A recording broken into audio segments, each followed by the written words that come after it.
Here we are back on Cricbuzz Live on Super Sunday. Yes, it's an all-Asian feast on a Sunday afternoon. And while we are seeing one match in progress, the build-up, the anticipation to the big fixture continues. And here we are back to try and just make a little sense of what makes this particular fixture something different from anything else we might see in sport. First, just a little flavor of what that fixture is about. Big game. It's India versus Pakistan. An India-Pakistan match is the mother of all rivalries. कोई भी normal India Pakistan game हो तो थोड़ी बहुत तू मैं चलती रहती है। इंडिया पाकिस्तान का मुकाबला जब विश्व कप में क्या कहीं भी और जब विश्व कप की आप बात करते हैं तो वहां पर तो एटमॉस्फेयर एक अलग ही होता है। Anybody ever talks about India-Pakistan, the next thing that will come to my mind is that battle between Amir Sohail and Venkatesh Prasad. The Indian Pakistani fans come in, you can barely hear the producer. I should have been there. I should have felt the atmosphere. I should have reveled in it. One of the reasons why I enjoy playing the sport and why I picked up playing cricket at that age was because of India and Pakistan.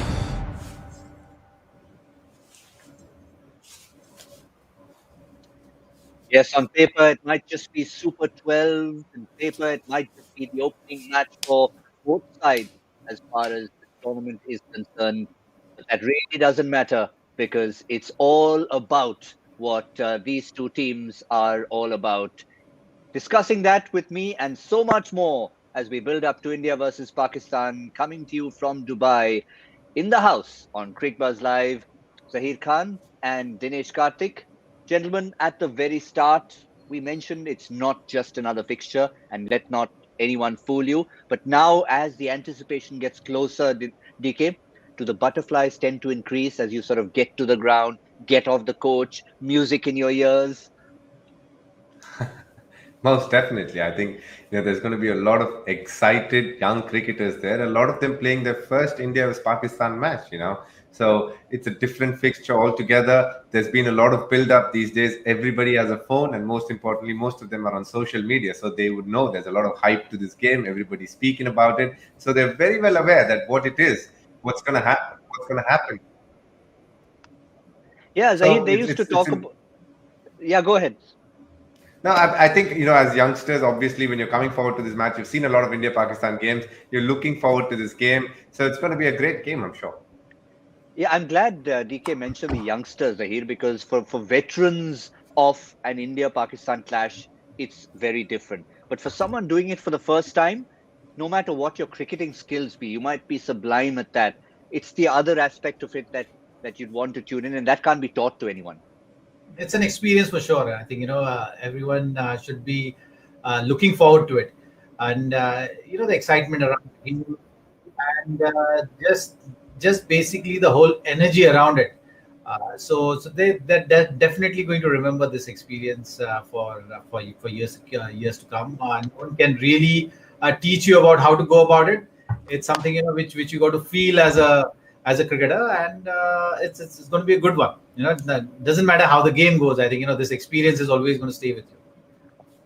And I can tell you, we'll have statistics, we'll have numbers, but these are the aspects we'll talk a lot about. And there's going to be people viewing the game wherever in the world you might be. Of course, there's a clamor for tickets in the UAE, people trying to throng the stadium. No prizes for guessing it's going to be a house full and more if it was possible to get more people in. But right here on Cricbuzz Plus, we of course have something very extra special for you. We've already seen it before, just in case you haven't. This is Match Party, the blockbuster of the year. If you want to just sing along, watch along, play along, this is where you've got to be. If you haven't done it already, I recommend it. Get in there, join the action, join the party, because once you can relax, maybe the 22 players out there may be feeling the nerves a bit, but all of you don't need to feel the nerves. You can relax and enjoy the party. Just like the kind of party attire at least 2 out of 3 of us have. Zaheer, a little bit more formal, a little bit more professorial for the moment. But DK, for everybody who's not involved in the middle, it's an occasion. It's an occasion to savor, to celebrate, to watch along, isn't it? Oh, absolutely. I think at the end of your career, when you turn back, you remember every India-Pakistan game, no matter how many games you've played. I'm sure Zach has played upwards of 300 games. And when he looks back at it, I'm sure he'll fondly remember most of the India-Pakistan games that have been played. It's played with a lot of passion. There's a lot of emotion that flow along. As soon as you reach the ground, the crowd brings in a certain electricity, which is brilliant to be part of. Yes, there certainly is, Zaheer, but as I said, we've got a lot of numbers that we tend to look at. We look at statistics, we look at records, we look at history. Everyone reminds Pakistan that in an India-Pakistan clash at a World Cup in particular, records are skewed in favor of India. But every single time you come up there, it's got to be a brand new game. You can't look at that, can you? Absolutely, the game starts with 0-0 on the board, and that's the way everyone looks at it. Yes, the history at times does help you in those close moments of the game under the pressure situations. Because back of the head, always, you will have that comfort that, okay, we've been consistently beating Pakistan in big tournaments. And for Pakistan, it's always that pressure that, we've not been able to win games in ICC tournaments against India. So that is something which always going to be that added factor to the mindset as we move along in the game. But the game is going to start on 0-0, and you still got to put up a good show. You still got to stick to your processes, plans, and focus on executing them in the game time. So that's where it really counts. And when you look at the two teams, you would think that India does have an upper hand. Just in terms of the stack up, in terms of the experience of playing big games and playing those crucial games. India always have played well. So that is something which India does seem to have an advantage going into it. But first game of the tournament for both the teams, that brings in those nerves as well. The initial, just the rhythm of the tournament to get into it at times gets tricky. So from that point of view, it's going to be an interesting one to watch. Also, Yeah. it's very, it's very interesting to note that it's very coincidental. In 2007, in South Africa, in the T20 World Cup, the first game was against Pakistan. Scotland was part of our own group. So, there's a lot of similarities if that's something good to go by. Yeah, certainly. I mean, that's where it all really started, didn't it? So many great memories from that particular tournament, and India's win catapulted a whole new era of cricket, if you like. But yeah, I think it's all about DK, as Zaheer briefly mentioned.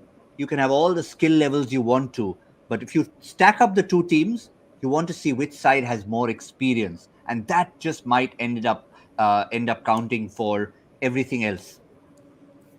100%. Look, I think our biggest positive for India and the biggest plus is the fact that we play a tournament called IPL every year, which is 14 electric games, which has a lot of pressures involved with it at various stages of the game. When you keep playing high pressure games consistently over a period of time, you become better cricketers, you know to deal with pressure, and that's going to be worth its value in gold when they play this game today, because Pakistan, as much as they have talent, the one thing that India definitely does have, and a major upper hand at that, is the fact that each one of those cricketers playing in the 11 today can proudly say they've been part of some terrific matches with a lot of pressure. So they will know how to handle it. If push comes to shove, India will definitely stand up.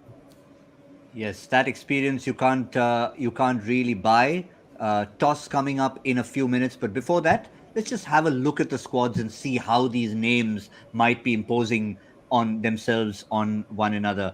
And certainly when you look at India's squad, you can just see the bench strength. I mean, it's one thing to look at the first 11 who start. Everyone wants to start their first 11, Zaheer. But when you look at the players who may not make that first 11, that itself is an indication of how good a team you are. Yes, some good headaches there for sure. I think the real call which Indian team management will be looking at is whether you want a 6 bowling option or 5. That's the real call which they'll have to make. If you want 6 bowling options, then you might have to make some tough calls there, because then you'll have to see whether Hardik is bowling or no. If he's bowling, then he's definitely going to get a go ahead. But when it comes to giving the importance to the 6 bowling option, we have to wait and see if it's going to be Surya Kumar Yadav, if it's going to be Rohit Sharma or Virat Kohli himself. They can take that direction as well. These are the 3 top order batters who we've seen can roll their arm over. If they go in that direction, then the choices are going to be pretty much simple. You have Ishan Kishan also batting very well. So that's something which they will be debating about. I'm sure the go ahead is going to be in the direction of the experience and the best two openers which we've seen over the years. But yeah, these are a few questions which they need to answer to come to that playing 11. Yeah, it will be interesting. We'll come to the bowling options in a moment, but Virat Kohli has put his faith in Hardik Pandya as a batsman batting at number 6. But those bowling options that Zaheer just mentioned as part timers, they're not quite the part timers we saw in the era, DK, of Sachin, Sehwag, Saurav. The three of them, all out and out batsmen, but contributed enough with the ball, which we are probably not seeing from our hardcore batsmen, if you like, these days.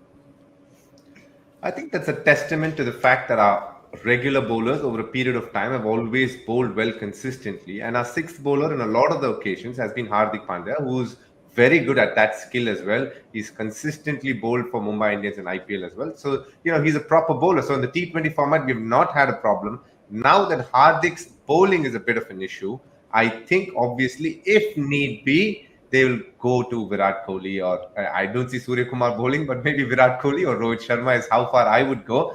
Though I will say that I have no doubt that Hardik Pandya will start today, and they have a lot of faith in him as a number 6 batsman. He genuinely has the ability to turn a game on his head, which is a great skill to have. And when it comes to the bowlers, I do think we have 5 gun bowlers. If we are requiring the 6th bowler, that means we are in a little bit of trouble on the day. Yeah, but the big question is which gun bowlers, because it's not quite, the combination not quite perfectly decided. We probably will think Jasprit Bumrah and Mohammad Shami would start automatically, Zaheer. But beyond that, who would you then choose? Well, I think yes, those two bowlers pick themselves up. You'll have to see maybe experience of Bhuvneshwar Kumar and also how you're going to look to use Jasprit. So that is something which is going to determine how the stack up of those overs is going to happen. If you're looking at using Jasprit for just to close off the power play, then things change, isn't it? And then you'll need someone who can bowl with the new ball, make those inroads, look to take wickets, and Bhuvneshwar Kumar then becomes an important cog in that bowling lineup. Varun Chakravarti, I think, even though Ashwin has done very well in the warm-up games, I think he'll definitely get a go ahead, and Ravindra Jadeja for his all-round ability. So these are the 5 bowlers which I'm expecting to see today in the playing 11. We'll have to wait and see which direction the team management goes in. Yes, we will give you updated, hot off the press news about the toss. A quick reference, of course, to the other game. Sri Lanka at the moment at runner ball look like they have that run chase under control, which is going to be a phenomenal achievement for them, given the fact that we all felt Bangladesh had put enough on the board. They were starting to squeeze them with Shakib Al Hasan at the halfway point. So if they do get over the line, it's going to be a wonderful achievement for them. But we'll talk more about that later. It's Pakistan who have won the toss, and they have invited India very cordially to bat first. It's something you would have expected. I know a few years ago in the Champions Trophy, we were saying, okay, big game, 50 overs, get in there, bat first, make it count. We saw the innings from Fakhar Zaman on that occasion. But here, DK, no-brainer, win the toss, try and get a sense of what you need to chase. I think it's a straightforward decision. When you go to Dubai, you know dues at play. So it's a straightforward decision for Pakistan, but I genuinely believe it's the best thing to happen for India, because if they can find a way to win today, they'll take home a lot of confidence in the next 4 league games. They'll probably end up dominating it. And I only say it because it's obviously harder to bowl second. You'd rather face the tough hurdles straight up. Like Zach said before, if you lose the first game, it's still okay. Sometimes you get ready, you get alert. And I think losing the toss is a great thing for India, because when they bat first, they can put up a total. But most importantly, if they can defend the total that they put up, that'll give them a lot of confidence. It certainly will. We talked a lot about that a couple of years ago when Virat Kohli was saying we almost want to win a toss and bat first just to allow ourselves to chase batting first. Now, initially, people wondered what you're talking about. It's because you're not quite sure of a total to chase. So you have to put yourself in a chasing mindset while batting first. Now, of course, no option. Go out there and do it well. And as DK said, it's probably a blessing in disguise because you're not forced to make that call. Yes, big games, finals, or the important games, crucial games. If you're batting first, it at times helps you because your batters are not under pressure. You can just have have a target in mind of what is going to suit you to defend, and quickly assess that and go with the game. So that is something which we've seen can work. The old-fashioned way was just to go see the conditions and bat first. This is something which was preferred option. Now with T20s, at times the teams batting first don't know how to set the total. So I think that key element here is going to be how quickly you assess the conditions and say that, okay, 160 or 155 or 170 plus kind of a track.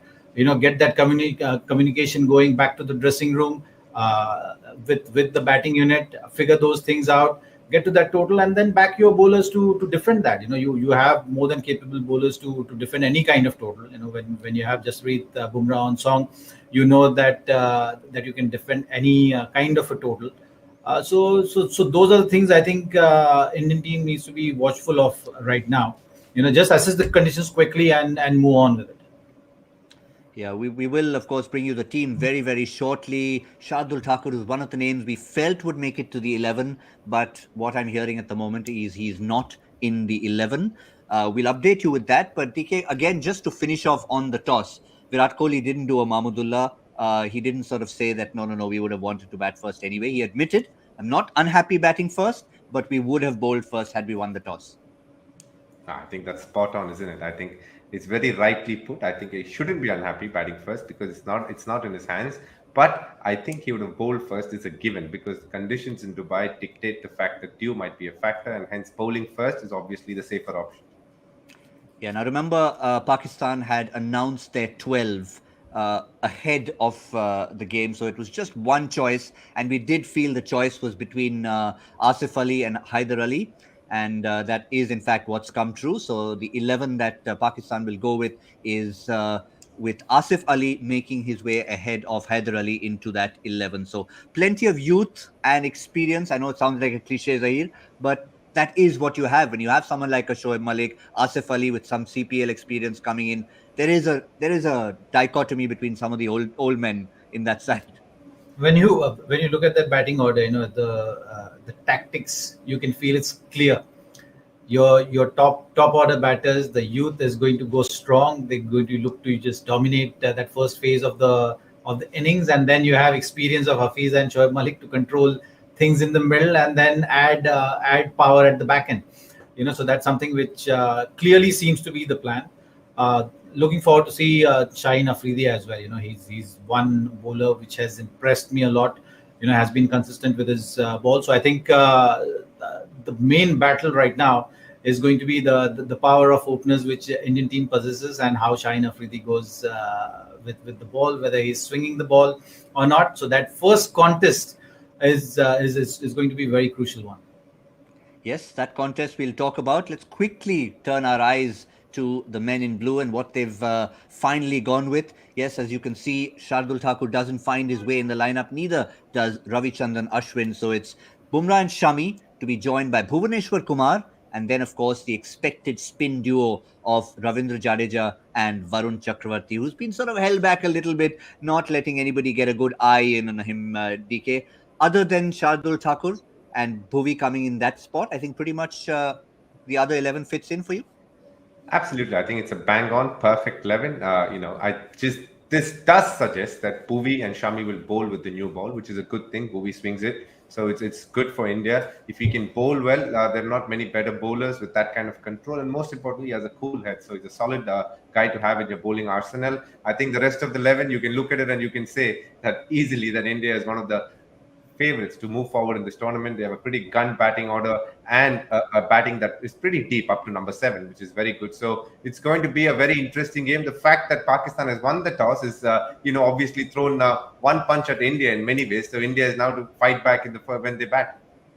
Yeah, I'm going to stay with you, DK, for a moment. Just since you talked about Varun Chakravarti briefly over there, how do you see him? Because no matter what the talent of a player, in different 11s, he might play a different role. So you've seen him playing a role 22 yards away. How do you see, what kind of role do you see him here? A little bit in the power play as well?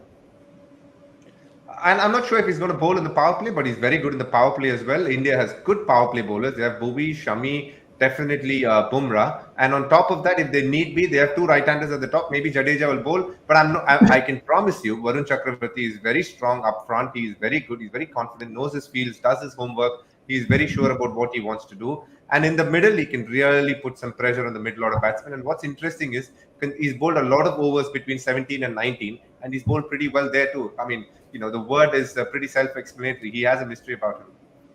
Yeah, I think that's all been the talk about that. The mystery bowlers, Zaheer, Sri Lanka missed out on their mystery bowler. It probably didn't affect them at the end in the match situation. But yeah, that is the little aspect of modern T20 cricket. When you have something a little bit different, which is not predictable, which the opposition may not have seen enough of. I think also a bowler who can bowl in any situation of the game. I think that really gives the captain that freedom of rotating the bowlers. Otherwise, at times you get kind of stuck in the middle, where you are you're short on options. You got to use particular bowlers in that middle phase, even if you want to be attacking. At times, you go defending in that middle phase of the game, which is such a crucial phase even in this format. So yeah, from that point of view, if you have bowlers who can bowl in any phase of the game, gives you that edge to attack in the defensive phases of the game as well. Now, if you think of India-Pakistan battles over the years, we would have had situations in the past when a Rahul would have been taking on an Afridi. Now, it's a very different Rahul and a very different Afridi we're talking about right here in 2021. We're talking KL Rahul in form. We're talking Shaheen Shah Afridi also, who's been displaying some good form. And that's going to be, DK, the first battle we're going to see, because it's Pakistan having won the toss. Again, to remind everyone, India batting first. Definitely. I think, first of all, KL Rahul has a few more shots than the other Rahul. So that's a good thing in T20 cricket. When it comes to this battle, obviously, Shaheen Shah Afridi, if he finds a bit of swing with the ball, then they probably will play him slightly carefully. But if he doesn't swing the ball, rather, if it doesn't swing in Dubai, then I do think he will go for a few runs as well, because our openers have the ability to take on fast bowlers pretty well. So it'll be a good battle. What's interesting is, what has slowed the Indian openers over a period of time is wrist spin up top. Like England used it against Virat Kohli and Rohit Sharma when they opened. That kind of slowed them down. But fast bowling has never troubled them as much as wrist spin has. So I think DK suggesting that maybe the other Afridi would have been better against KL Rahul than this Afridi, especially if it's not swinging, Zaheer. Well, I mean, this contest is definitely going to be the key contest of the game, considering it's the first match for both the teams in this World Cup. How one handles pressure and what kind of approach you see as a team is going to be something which I am looking very, very curiously. Swing is something for any bowler. If you're getting that swing up front, you have that edge. If you get the ball in the right area, you can trouble any batter. You've seen with Rohit and with KL also. If left armer brings that ball back into them, can cause trouble. So that's what Shaheen Shah Afridi will be thinking about. We'll have to see whether you go the tactical route from Pakistan of overthinking and maybe starting with slow bowlers, because these two openers have got great numbers against fast bowling. KL Rahul, how easily he plays fast bowling. You've seen Rohit Sharma, how swiftly he plays those pull shots. So that's something which will definitely be playing on Pakistan think tank's mind, and we'll have to see whether they are overthinking or they're keeping things simple. I think if they overthink, then it might play in India's hand. If you stick to just basics and see how the conditions are supporting you, then it'll be an interesting thing to see how things pan out. I do get the feeling that they will start with Shaheen Shah Afridi for sure, and the other end would be a spinner, Imad Wasim. He's been their go-to spinner in for Pakistan, especially in UAE. He's done very well. So, but he's not a spinner. He's a bit of an in-swinger actually, a left-arm in-swinger who just brings the ball back and he doesn't look to turn the ball much. So again, two interesting matchups, and like Zach just said, it's going to be a great battle to see two world-class batsmen against arguably one of the better bowlers in the world right now. Yeah, I'm just going to stay with you on that, because they have got options in that sense. The two men we mentioned, the two veterans we mentioned at 3 and 4, Shoaib Malik and the Professor Mohammad Hafiz. Yes, we talked about their batting exploits, but they're both options for them But with the right-handers, Imad Wasim, who's done a bit of that in the CPL as well, makes a better option for them. But they do have lots of go-to bowlers to go to with the likes of Hafiz and Shoaib Malik there.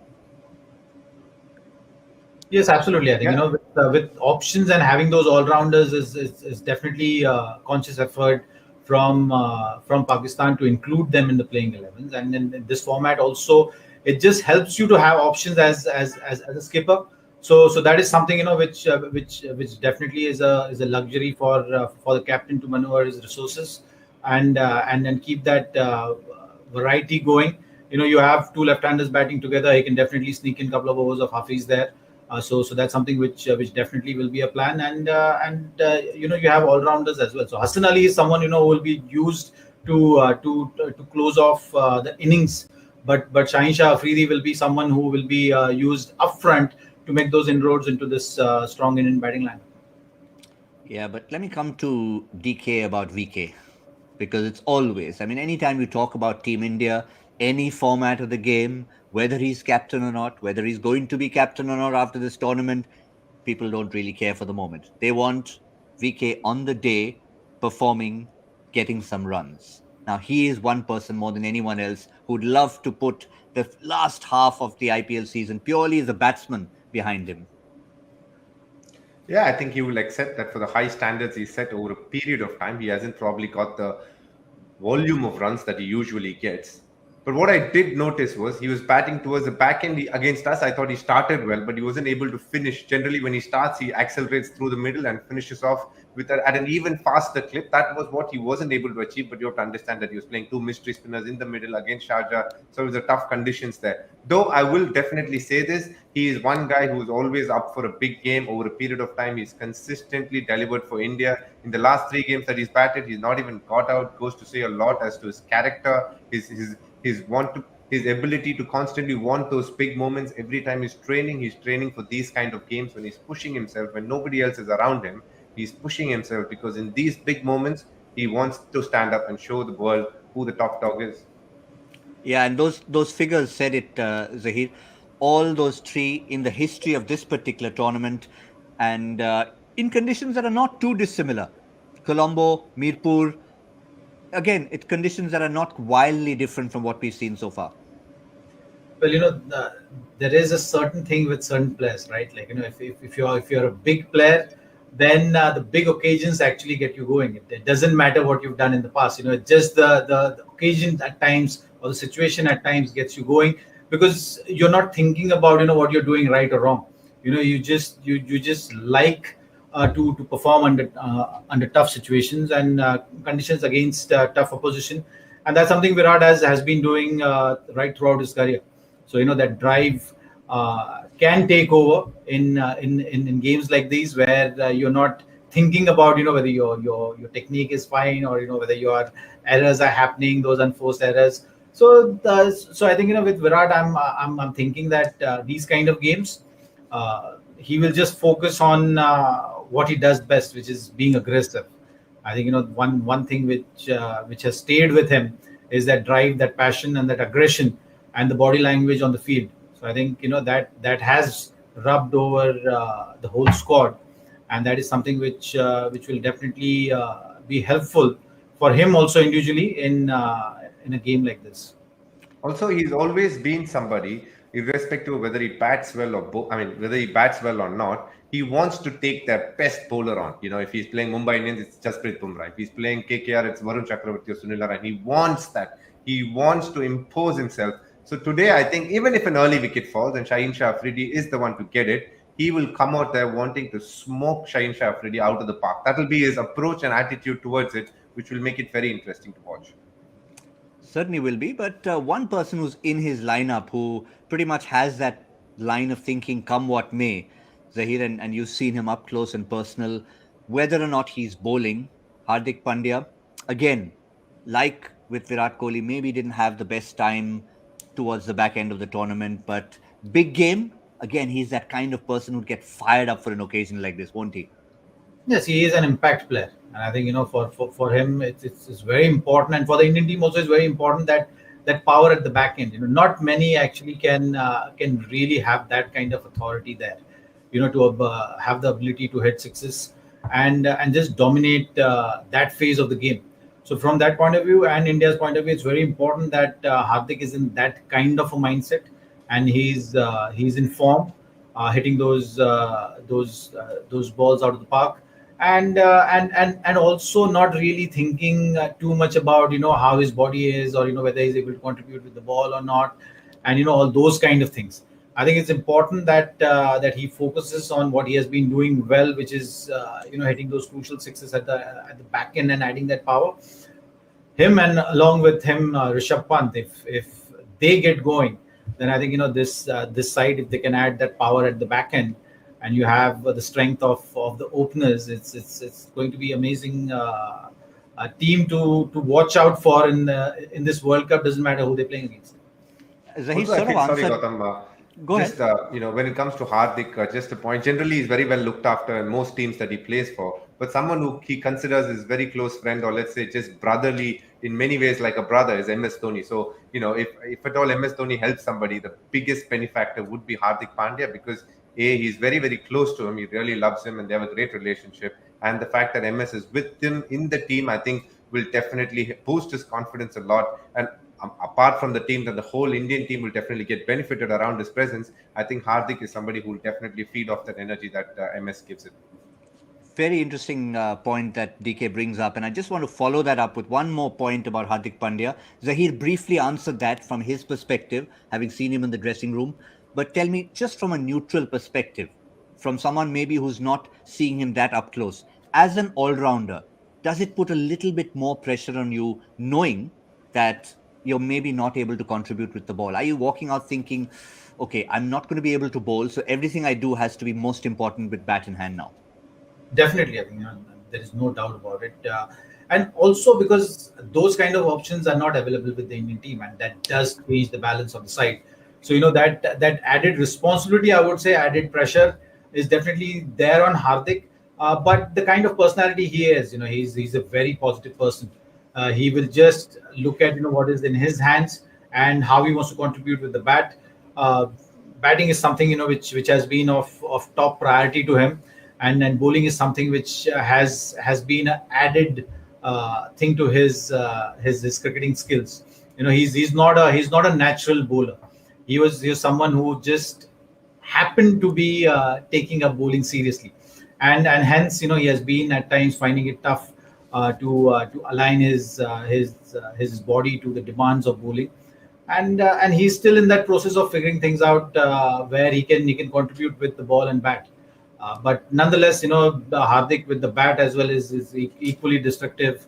The whole package is very exciting. So that pressure, I've always been telling him that you have to carry it right throughout your career. You don't have any escape from that, because the balance which he gives to any side, if he's bowling, is phenomenal, and that is something which he has to take responsibility and figure out a way of contributing in all the three disciplines. TK, have you ever felt that personally? I mean, you've had on a big game like this, fielding first, gloves in hand, you've pulled off two spectacular stumpings, and then you walk out to bat feeling a little bit better about yourself? Oh, definitely. I think if you're able to contribute in some way to the team, it just eases a lot of pressure, or you just feel a lot better going in to do your major skill, which should be batting in my case. So, you felt a lot better doing that if you've, affected a run out for that matter. Even if you stop a few runs and you've contributed in that way, you feel really good walking into bat. You just feel like, you have that upper hand, so to say. So, I mean, look, I think he will definitely want to contribute to his bowling, but I don't see it happening in this game when it comes to Hardik. But definitely moving forward in this tournament, by game 2 or maybe game 3, he'll definitely be bowling a couple of overs. I have no doubt about it. He's somebody, whenever he plays, he gives it everything he's got. That's for sure. The result could go either ways, but when it comes to his attitude, he's always been somebody who gives everything. And I know in saying this, he will go out there and do his best in fielding for sure when he does go out to field, because he knows that's the skill he can contribute to, and he's really good at it as well. Certainly is. But since we've briefly touched upon the gloves and the keeping gloves, I think we should touch upon India's wicketkeeper. There was, of course, a tussle, a possibility of Ishan Kishan going in pushing for that slot. But for the moment, Rishabh Pant, and I'll stay with you, DK, for the moment here. What's the approach you see with him in the bat? We're not going to talk about his keeping for the moment, but Rishabh Pant with bat in hand, with India batting first, is it sort of the kind of approach you see, license to thrill? Let him do what he does best? I think he's been given the license to do it that way, even in Test cricket. So T20 it becomes that much more easier. He's somebody who's a very shrewd customer. He's a good reader of the game. I am sure he'll be watching the game, looking at the wicket. Obviously, again, like Hardik, he's very close to Dhoni. He'll probably be having the odd chat with them. Most importantly, he knows what he wants to do before he goes in. He decides a lot of things when he's sitting out there and watching things. So he's the kind of player who'd come in and hit a first ball six because he's already decided that's what he's going to do. I mean, sometimes it works, sometimes it doesn't work, but that's his USP, that's his strength, and consistently delivered for India. Again, in big occasions, when the pressure is mounting, when things have been hard for Team India, he stood up and helped them help them cross the line, be not out, do something really special. So I have no doubt he'll come out all guns blazing this World Cup. And for me, at least in my mind, I had no doubt that Rishabh Pant should play at number 4. If Ishan Kishan plays, it has to be opening because I think he's really good at that. But when it comes to number 4, I feel Rishabh Pant is definitely the better option there. Zaheer, did you feel towards the end, obviously once he was handed the captaincy, that maybe he started curbing his six-hitting ability a little bit and he needs to be allowed a little bit more freedom? Well, I think he's still, again, trying to figure out different options for himself, and it's just the process of evolving as a batter, so that is something which I'm saying, yes, added responsibility at times makes you do different things, or you start looking at the game differently. So if you want your other batters around you to be sensible, then you got to lead by an example, right? And that is something which maybe Rishabh has gone in that direction. But I'm curious to see how MS influences this batting order of Indian team as well. We've seen with CSK, he prefers using the floaters, he prefers shifting those numbers. So is Rishabh Pant going to be that guy who does the floating job? If you get off to a good start, are we going to see Rishabh Pant being pushed up the order? If that is the case, then it's going to be very exciting, because that tactical aspect of the game, when you look at this batting order, you kind of feel that there is not much of a room to maneuver there. And the only thing which I'm saying is that if you can separate that power and not really wait for Rishabh Pant and Hardik to do that job at the back end, you can actually take charge early on in the innings.